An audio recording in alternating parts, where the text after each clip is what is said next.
te ressemble pas, non. Vous reconnaissez la voix. On a une invitée en studio de marque, Linda Lemay, bonjour. Bonjour. J'ai failli dire on a de la visite en studio, mais... Elle a-tu mis ses souliers verts? J'ai oublié de mettre mes souliers verts ce matin. Mais là, de la visite, ça aurait été mal t'accueillir, là. Ça aurait été mal m'accueillir. Parce Créer un malaise. C'est ça. Oh non, j'assume quand je suis de la visite. Je peux être même un petit peu déplaisante et j'assume totalement. Tu vas bien? Ça va super bien à l'aube de ma grande première montréalaise. Entrée à Montréal, mais d'un show qui roule déjà, là. Ah, il roule depuis 3 ans même, je pense. Ça fait un bon bout de temps que La vie est un conte de fou est sorti pendant la pandémie, en fait. Ça a été dur à démarrer, mais on a fini par avoir un gros succès avec ce spectacle-là, autant ici que de l'autre côté de l'océan. Ce qui est intéressant avec ce spectacle-là qui va être présenté à l'Espace Saint-Denis, c'est qu'on a aussi un pied dans le nouveau spectacle qui s'en vient en 2026. C'est comme un hybride entre les deux. Exactement, parce que le spectacle La vie est un conte de fou, c'était ça sa marque de commerce, c'est qu'il se transformait de spectacle en spectacle.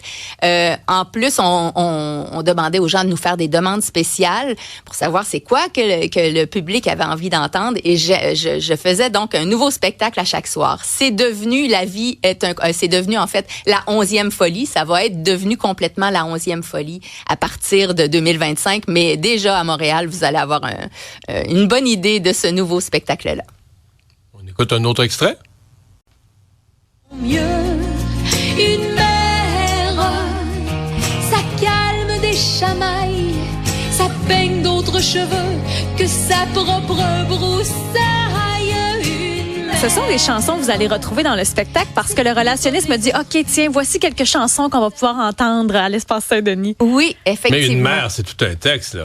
Il doit y avoir des larmes dans la salle. Il y a beaucoup, beaucoup de vagues d'émotions dans ce spectacle-là. Donc, La vie est un conte de fou. La folie est à l'honneur. L'émotion, surtout, est à l'honneur.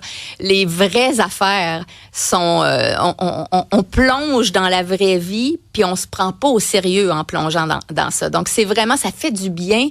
Je réussis, je pense, à alterner entre les chansons très, parfois dramatiques, parce que c'est pas toujours facile quand on parle de vieillesse. Ça, c'est un thème qui revient aussi, peut-être parce que je suis à l'aube de cette grande aventure, puis que je me dis, mon Dieu, c'est pas nécessairement toujours facile, ce grand thème-là, la vieillesse. Elle peut être longue parfois. On en parle dans plusieurs chansons. Un homme de 50 ans, ça rentre-tu dans la vieillesse, ça? Un homme de 50 ans qui sait ce qu'il n'a pas à offrir, qui a plus de passé que d'avenir, mais qui enfin prend tout son temps. Je cherche un homme de 50 ans qui est déjà préparé au pire, qui sait ce que le temps peut pas guérir, qui a déjà vu trop d'enterrements. Mais on sent l'émotion dans tes yeux quand tu l'écoutes, la chanson. C'est une belle chanson. Quand j'avais 35 ans, cette chanson-là, quand j'avais 35 ans, je trouvais que 50, c'était vieux. Là. Mais maintenant? Et maintenant, quand je chante ça, je suis une cougar. C'est comme ça que je me sens. Ouais. Donc, on rit quand même dans le spectacle, beaucoup. Là. Je pense qu'on rit. Parce que tu parles beaucoup aussi entre tes chansons, tu jases, tu racontes. Oui, c'est ça que je disais tout à l'heure. Souvent, le public québécois me découvre encore. Il y a une grande partie du public québécois qui me découvre, qui m'ont jamais vu sur scène, donc qui se disent « Ah oui, Linda, elle chante le plus fort, c'est mon père puis une mère. » Tu sais, ça se limite à peu près à ça, et peut-être les souliers verts puis la visite. Mais quand les gens se déplacent pour venir me voir sur scène, ils disent « Ah, OK, mais elle est drôle! » Donc, c'est vrai que je fais beaucoup de petits sketchs, de petits monologues entre mes chansons. Ça aide à sortir de sujets qui sont plus graves. Et puis j'ai aucun orgueil. Et là, je pense que de spectacle en spectacle, ça s'arrange pas ce côté-là de moi. Même qu'il y a une chanson qui s'appelle « Je suis vulgaire », qui est pas encore en disque, cette chanson-là, mais je vais la faire à l'Espace Saint-Denis. Là, vraiment, c'est le bout du bout. Je peux pas vous la faire écouter, mais il va falloir que vous veniez la découvrir. Vous allez rire, je pense. On va finir en écoutant ma préférée quand même. Là. Ça, c'est vraiment bon. Je le disais il y a longtemps, on n'est pas de la même manière. T'as de la chance, maman. Le plus fort, c'est mon père. Et c'est tellement vrai en plus que le plus fort, c'est mon père. Puis je pense que c'est lui qui a veillé à ce que tout se passe bien dans les dernières années parce que j'ai sorti 11 albums en 3 ans. Ça, c'est incroyable, faut le dire, là. T'es une femme de défi, là. C'est tout un défi. C'est 1111 chansons. Oui, en 3 ans. Donc, en 1111 jours, c'est assez gros. C'était complètement impossible. Je pense qu'au bout de tout ça, ce que je réalise, c'est que quand on est réellement passionné, puis on sait ce qu'on veut accomplir, on est capable de rendre possible l'impossible. C'est un bon feeling. Là.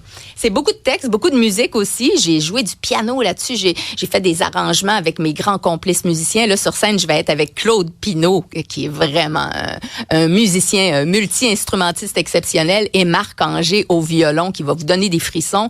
Donc ça, donc Yves Savard qui m'a aidé à réaliser tout ce grand projet-là des 11 albums. Il sera pas sur scène avec nous, Yves, mais il a veillé à ce que tout se passe bien là, pour les albums.